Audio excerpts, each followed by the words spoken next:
मुझे पूरी पूरी उम्मीद है आपने इससे पहले की दोनों इंट्रोडक्शन की वीडियो पूरी पूरी देखी होंगी और आपको ज़रूर समझ आया होगा अकाउंटिंग रेशो क्या होती है, रेशो एनालिसिस क्या होती है, रेशो क्या होती है, रेशो को कैसे एक्सप्रेस किया जाता है, रेशो के क्या क्या एडवांटेजेस होते हैं, रेशो के क्या क्या डिसएडवांटेजेस होते हैं और अकाउंटिंग रेशो के क्या क्या ऑब्जेक्टिव होते हैं। आज की इस वीडियो में मैं आपको फॉर्मूला बनाना सिखाऊंगा। जब हम अकाउंटिंग रेशोस के क्वेश्चन को सोल्व करते हैं तो उसके अंदर बहुत सारे फॉर्मूले आते हैं। तो बहुत सारे बच्चों की यही शिकायत रहती है कि 4-5 नंबर के लिए हम इतने सारे फॉर्मूले क्यों याद करें। तो आपकी इसी प्रॉब्लम को मैं सोल्व करने के लिए आया हूँ। अब आपको कोई भी फॉर्मूला याद नहीं करना पड़ेगा। आज मैं आपको फॉर्मूले बनाने सिखाऊंगा। ये सभी फॉर्मूले मैं आपको कंपनी की बैलेंस शीट से बनाने सिखाऊंगा। वैसे तो आपको पता है बैलेंस शीट में लेफ्ट हैंड साइड लायबिलिटीज होती है, राइट हैंड साइड एसेट्स होती हैं। अगर हम नॉर्मल बैलेंस शीट की बात करें तो लायबिलिटी साइड में कैपिटल होती हैं, रिजर्व होती हैं और क्रेडिटर्स होते हैं। अगर एसेट साइड में बात करें तो एसेट साइड में कुछ फिक्स्ड एसेट होती हैं जैसे कि furniture, land, building, machinery etcetera. वैसे कुछ इन्वेस्टमेंट भी होती हैं जिनको नॉन करंट इन्वेस्टमेंट भी बोलते हैं। ऐसे ही कुछ करंट एसेट्स भी होती हैं, for example cash, debtor, trade receivable, stock etcetera. ठीक उसी तरीके से कंपनी की भी बैलेंस शीट होती है। कंपनी की बैलेंस शीट में भी एसेट्स में यही सभी चीज़ें होती हैं, फिक्स्ड एसेट, इन्वेस्टमेंट और करंट एसेट। तो यहीं पर ही एक फॉर्मूला बन गया कि टोटल एसेट्स बराबर होती हैं fixed asset plus investment plus current asset के। यहाँ पर एक और फॉर्मूला बता देता हूँ वर्किंग कैपिटल का। वर्किंग कैपिटल बराबर होती है current asset minus current liability के। कंपनी की बैलेंस शीट में लायबिलिटी साइड्स के अंदर अगर आप देख पा रहे हैं तो कैपिटल की जगह शेयर कैपिटल होती है। शेयर कैपिटल दो तरह की होती है, इक्विटी शेयर कैपिटल और प्रेफरेंस शेयर कैपिटल। फिर कंपनी की बैलेंस शीट में लायबिलिटीज में रिजर्व की जगह रिजर्व एंड सरप्लस होता है। कंपनी की बैलेंस शीट में क्रेडिटर्स की जगह टोटल डेप्ट होते हैं। टोटल डेप्ट में दो होते हैं, लॉन्ग टर्म डेप्ट और शॉर्ट टर्म डेप्ट। यहाँ पर मैं आपको बता देता हूँ, जो शॉर्ट टर्म डेप्ट होते हैं उन्हें ही हम करंट लायबिलिटीज बोलते हैं। तो अब मैं आपको फॉर्मूले बनाने सिखाता हूँ। देखिए, टोटल डेप्ट बराबर होते हैं लॉन्ग टर्म डेप्ट प्लस शॉर्ट टर्म डेप्ट के। पहला फॉर्मूला तो यही आ गया कि टोटल डेप्ट बराबर होते हैं लॉन्ग टर्म डेप्ट प्लस शॉर्ट टर्म डेप्ट के। दूसरा फॉर्मूला, शेयर कैपिटल बराबर होती है equity share capital plus preference share capital के। अगर हम कंपनी की टोटल लायबिलिटी साइड की बात करें तो उसमें तीन आइटम आती हैं, एक शेयर कैपिटल, दूसरा रिजर्व एंड सरप्लस, तीसरा टोटल डेप्ट। तो टोटल लायबिलिटीज बराबर होती है share capital plus reserve and surplus plus total डेप्ट के। अगर आप ये नीचे की तरफ देखेंगे तो मैंने यही लिखा हुआ है कि टोटल एसेट बराबर होती हैं, देखिए टोटल एसेट बराबर होती हैं fixed asset plus investment plus current asset के। आपको पता होने चाहिए फिक्स्ड एसेट को ही नॉन करंट एसेट भी बोलते हैं। यहाँ पर अब मैं आपको यहाँ पर फॉर्मूले बनाने सिखा रहा हूँ। अब यहाँ पर ध्यान देने की जरूरत है। लायबिलिटी साइड देखेंगे सभी बच्चे, लायबिलिटी साइड, हाँ जी यहीं पर लायबिलिटी साइड में तीन चीजें हैं जी, share capital, reserve and surplus, total डेप्ट। अगर हम शेयर कैपिटल और रिजर्व एंड सरप्लस को प्लस कर देते हैं तो हमारा शेयर होल्डर फंड निकल के आ जाता है। जी हाँ, शेयर होल्डर फंड बराबर होता है share capital plus reserve and surplus के। ठीक है जी। टोटल डेप्ट बराबर होता है लॉन्ग टर्म डेप्ट प्लस शॉर्ट टर्म डेप्ट के, ये मैंने आपको बता दिया। अभी मैंने आपको बताया था कि कंपनी की जो टोटल लायबिलिटी होती है उसके अंदर तीन चीजें होती हैं जी, share capital, reserve and surplus, total डेप्ट। तो यहाँ पर शेयर कैपिटल और रिजर्व एंड सरप्लस को हम क्या बोलते हैं जी, शेयर होल्डर फंड, तो टोटल लायबिलिटीज बराबर हो जाती हैं share holder fund plus total डेप्ट के। उम्मीद है आपको समझ आ रहा होगा। इसका मतलब ये हुआ, अगर हम टोटल लायबिलिटीज में से टोटल डेप्ट को माइनस कर देंगे तो हमारे पास शेयर होल्डर फंड आसानी से निकल आएगा। हमें पता है बैलेंस शीट के अंदर टोटल एसेट्स बराबर होती हैं टोटल लायबिलिटी के, तो शेयर होल्डर फंड का यहाँ पर एक और फॉर्मूला निकल के आ जाएगा। अगर हम टोटल एसेट्स में से टोटल डेप्ट को माइनस कर देंगे तब भी हमारे पास शेयर होल्डर फंड निकल के आ जाएगा। आगे देख लेते हैं कौन कौन से फॉर्मूले हैं।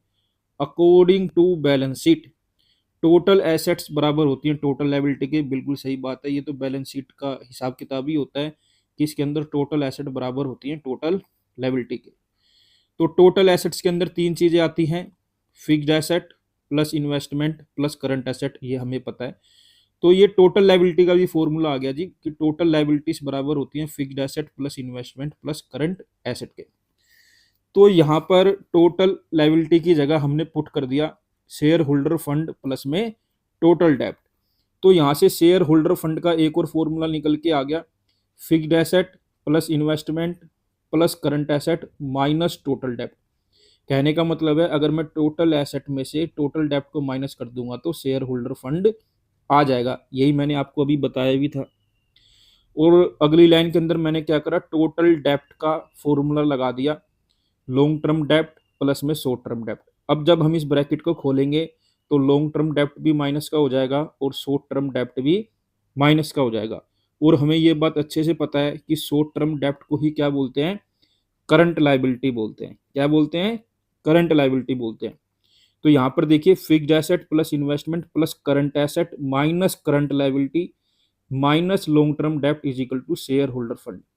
अब हमें पता है current asset minus current liability क्या होता है, वर्किंग कैपिटल। क्या होता है, वर्किंग कैपिटल। तो यहाँ पर शेयर होल्डर फंड का एक और फॉर्मूला आ गया। अगर हम फिक्स्ड एसेट में प्लस कर देंगे इन्वेस्टमेंट प्लस कर देंगे वर्किंग कैपिटल और माइनस कर देंगे लॉन्ग टर्म डेप्ट तो हमारे पास आ जाएगा शेयर होल्डर फंड।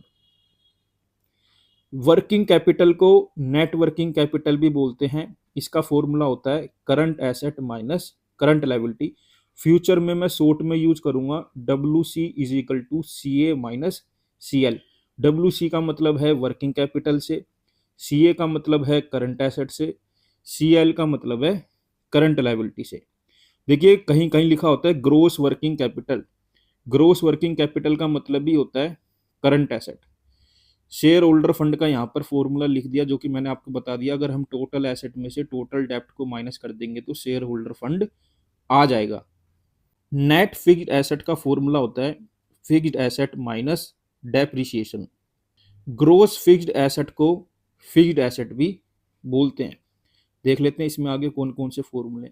जी हाँ, अब आए फॉर्मूले। तो अब यहाँ पर फॉर्मूला आया है कैपिटल इंप्लॉयड का। पहले मैं आपको एसेट साइड से बता देता हूँ कि कैपिटल इंप्लॉयड निकालने के कितने फॉर्मूले। कैपिटल इंप्लॉयड बराबर है fixed asset plus investment plus working capital के।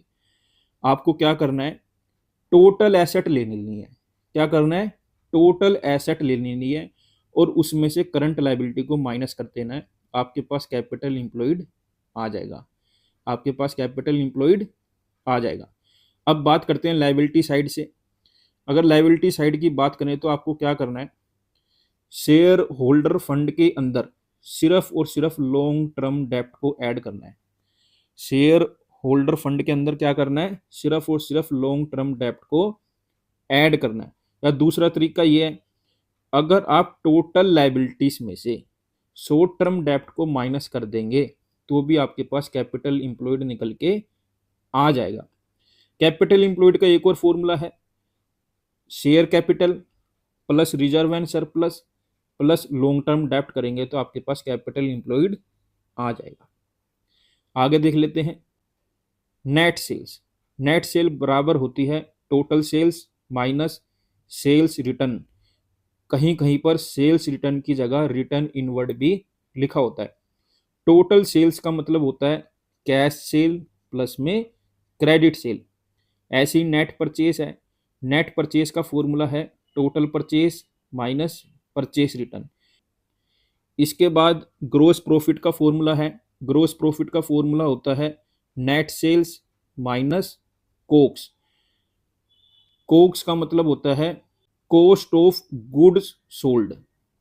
कोक्स का एक और फॉर्मूला है opening stock minus closing stock plus में नेट परचेस प्लस में डायरेक्ट एक्सपेंसेस। ये डायरेक्ट एक्सपेंसेस वेजिस होते हैं, कैरिज इनवर्ड्स होते हैं। टोटल एसेट्स बराबर होती है capital employeds plus short term डेप्ट के। तो टोटल लायबिलिटीज भी बराबर होती है capital employed plus short term डेप्ट के। यहाँ पर आपको कुछ बातों का ध्यान रखना है, जैसे कि यहाँ पर सेल का मतलब होता है रिवेन्यू फ्रॉम ऑपरेशन। यहाँ पर कॉस्ट ऑफ गुड सोल्ड का मतलब होता है cost of revenue from operation. अगर आप इन बातों का ध्यान रखेंगे तो आप हर क्वेश्चन को आराम से कर लेंगे। अकाउंटिंग रेशो का कोई भी क्वेश्चन आपसे गलत नहीं होगा। आप सभी से मैं यही कहना चाहूँगा, देखिए एक एक क्वेश्चन मैं व्हाइट बोर्ड पे कराऊंगा, एक एक क्वेश्चन मैं आपको करवाऊंगा, बस आपको मेरे साथ जुड़े रहना है।